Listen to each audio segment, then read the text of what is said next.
pemirsa, masih bersama saya Syifa Aulia dalam Berita Kaltim hari ini. Kembali kami sampaikan 3 berita utama Kaltim hari ini. Seorang pria yang membawa sabu-sabu tidak bisa berkutik saat digerebek tim Satres Narkoba Polresta Balikpapan.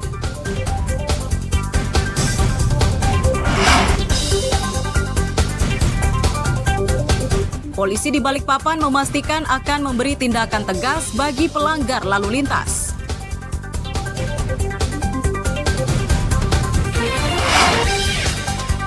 Wakil Presiden Republik Indonesia lakukan sejumlah kegiatan di Samarinda.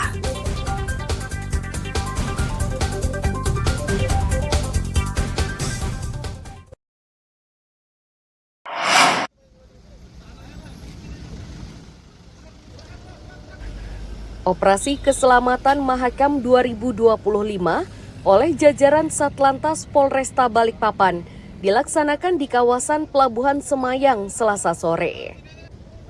Sasaran petugas adalah kendaraan roda 2 dan 4 yang melintas di kawasan tersebut. Kasatlantas Polresta Balikpapan menyatakan, dari razia ini didapati dominasi pelanggaran adalah kelalaian pengendara membawa surat izin mengemudi atau SIM. Pelanggaran lainnya yang ditemukan adalah kendaraan yang masih menggunakan knalpot bising atau brong. Untuk memberi efek jerah, para pelanggar ini dijatuhi sanksi tilang. Sudah kita lakukan pemeriksaan, banyak di sini pelanggaran yang dilakukan oleh pengendara roda 2 itu adalah tidak memiliki SIM, kemudian tidak memiliki surat-surat maupun STNK, sehingga BB kurang lebih ada 17 roda 2 yang kita amankan. Kemudian ada beberapa juga yang surat-suratnya ada, namun kelengkapan kendaraan seperti spion, ya, kemudian ada tadi satu juga yang knalpot brong. Itu jadi kita lakukan penindakan tilang. Kemudian tadi ada beberapa juga orang tua yang anaknya dibonceng tidak menggunakan helm. Namanya siapa? Di antara warga yang terjaring razia mengaku sangat mendukung langkah yang dilakukan polisi. Ia yakin upaya ini akan mampu mengurangi pelanggaran sekaligus meningkatkan ketaatan warga terhadap aturan berlalu lintas. Tadi saya kena pajak saya mati. Terus diberhentiin sama polisi? Iya, diberhentikan, terus dikasih surat untuk bayar tilangannya besok. Oh, bayar tilangnya besok. Iya. Terus tadi dari polisi keterangannya kendaraannya ditahan dulu atau gimana? Cuma SIM aja yang ditahan. SIM aja ditahan. Iya. Dengan adanya kegiatan seperti ini, tanggapannya Mbak gimana? Bagus sih, jadi warga bisa lebih waspada untuk pengurusan administrasinya supaya lebih taat lagi.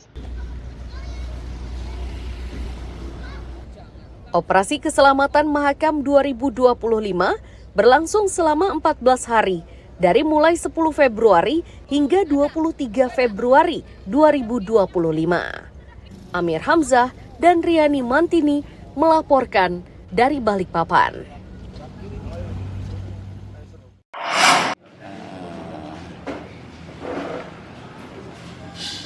Dua kepala desa di Kecamatan Busang, Kabupaten Kutai Timur akhirnya ikut bersuara terkait sengketa lahan antara petani dan pihak koperasi. Dari keduanya diketahui jika sengketa lahan ini sudah menahun dan mereka berharap perkara tersebut segera diselesaikan oleh aparat berwenang. Kedua kepala desa menyatakan pengambil alihan lahan petani dinilai aneh dan membingungkan. Lebih-lebih pengambil alihan tersebut dilakukan untuk dan atas nama koperasi. Meski begitu, mereka tetap berharap sengketa lahan ini bisa terselesaikan dengan jalan damai. Sudah ada pemeriksaan, tapi kan ini sekali lagi kalau kita ambil secara konteksnya itu adalah milik pemerintah desa.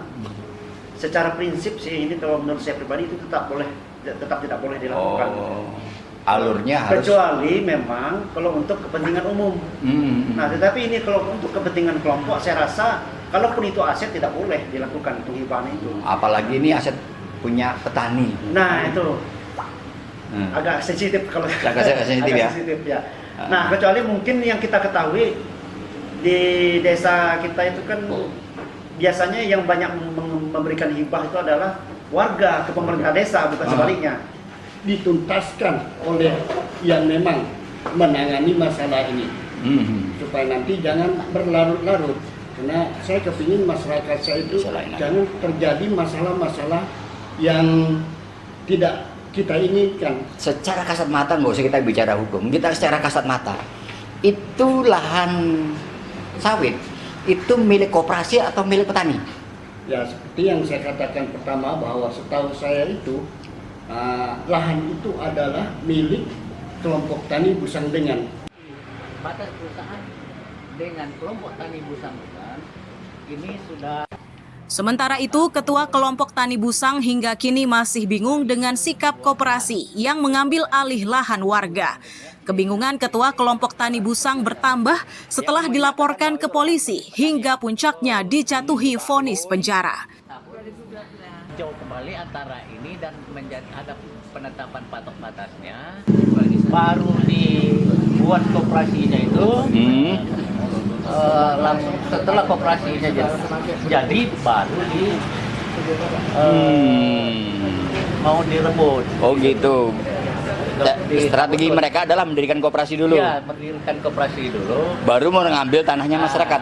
Nah, dasar itulah mereka itu mengkriminalisasi saya karena dia ada dasar surat koperasi tersebut. Oh, dasar. Karena dikatakan setelah mereka membuat koperasi itu dikatakan bahwa kelompok tani Busangdengan sudah dileburkan dan ditingkatkan menjadi koperasi Sema Sinar Mentari pada tahun 2020 itu. Nah, dari situlah mereka seolah-olah memiliki ini tanpa sepengetahuan anggota kelompok tani Busangdengan. Kelompok tani kelapa sawit di Desa Busang ini berharap lahannya kembali. Harapan petani begitu tinggi karena dari panen sawit tersebut para petani mendapatkan penghasilan. Amir Hamzah dan tim liputan melaporkan dari Samarinda.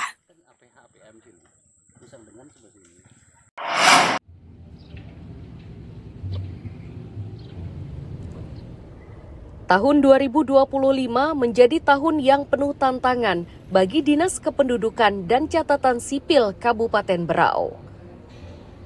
Dinas ini harus memenuhi target layanan publik yang belum terserap 100% di tahun 2024.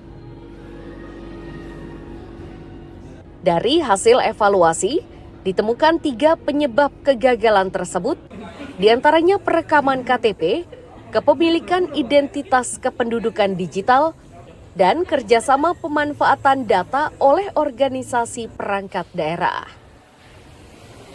Salah satu upaya yang dikebut oleh dinas ini di tahun 2025 adalah penyediaan alat perekaman data untuk 9 kecamatan terjauh.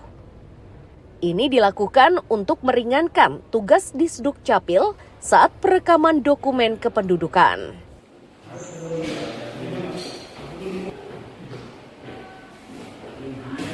Selama ini ada 5 kecamatan yang sudah ada alat perekaman. Tapi kondisi alat perekamannya ini masih perekaman yang hibah dari Kemendagri tahun 2012.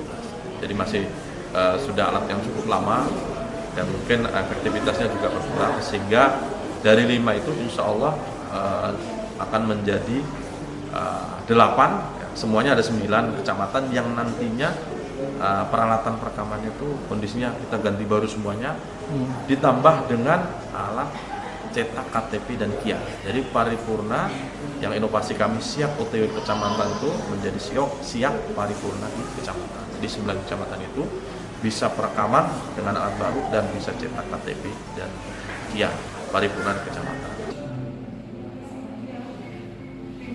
Capil berharap target yang telah dicanangkan bisa terrealisasi agar pencatatan kependudukan lebih mudah mengingat jumlah penduduk yang terus bertambah. Miko Gusti melaporkan dari Kabupaten Berau.